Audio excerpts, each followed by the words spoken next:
आइए सुनते हैं गोल्डन स्टोरी। आज की कहानी है उम्मीद। एक बार एक राजा बहुत बीमार हो गया। उसने अपना काफी इलाज करवाया, लेकिन कोई फायदा नहीं हुआ। आखिरकार उसने दुनिया भर के नामी हकीमों को बुलवाया। सारे हकीमों ने उसकी जांच की, आपस में देर तक सलाह मशवरा किया और मिलकर इस नतीजे पर पहुंचे कि राजा को दो साध्य रोग हुआ है। उसकी एक ही दवा है कि उन्हें खास लक्षणों वाले एक जवान आदमी का कलेजा दवाओं में मिलाकर खिलाया जाए। लेकिन क्या ऐसा करना ठीक होगा? उस राज के काजी से पूछा गया। काजी ने तमाम हवाले देते हुए कहा कि राजा की जिंदगी बचाने के लिए किसी आम इंसान की जिंदगी कुर्बान करना जायज है। अब पूरे राज्य में उस खास लक्षणों वाले जवान आदमी की तलाश शुरू हो गई। जल्दी ही गरीब परिवार का एक लड़का ऐसा मिल गया जिसमें वे सारे लक्षण थे।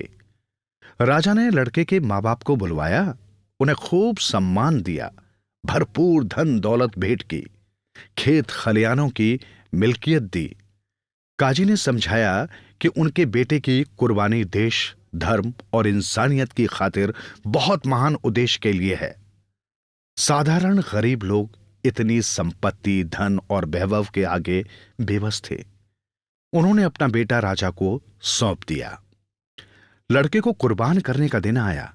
हकीम और राजा की मौजूदगी में जल्लाद लड़के का सिर कलम करने को तैयार था।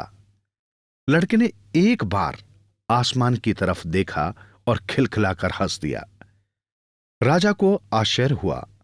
मौत के मुहाने पर खड़ा ये खिलखिला क्यों रहा है? उसने पूछा, क्या बात है? तुम्हें हंसी क्यों आ रही है?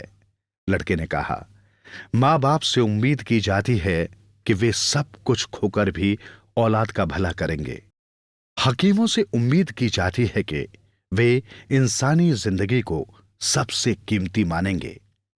काजी से उम्मीद की जाती है कि वो ईमान से सच्चे फैसले करेगा।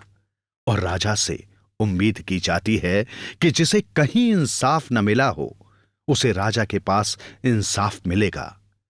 आखिर में अल्लाह से तो उम्मीद है कि वो सब कुछ देख रहा है। मुझे मां बाप ने पैसों की खातिर राजा को दे दिया। हकीमों ने इंसानी जिंदगी में भेदभाव करके राजा की जिंदगी को मेरी जिंदगी से बड़ा तय कर दिया।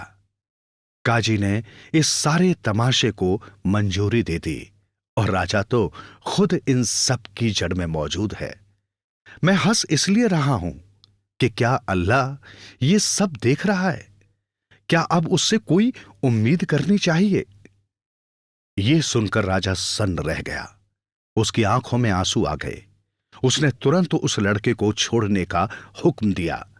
राजा कहने लगा, राजा का ईमान है अपने राज्य के हर इंसान की खुशहाली के लिए काम करना, और मैं अपनी मामूली जिंदगी की खातिर इस होनहार नौजवान का कत्ल करवा रहा हूं। अल्लाह सचमुच देख रहा है और वो इसके लिए हम में से किसी को माफ नहीं करेगा।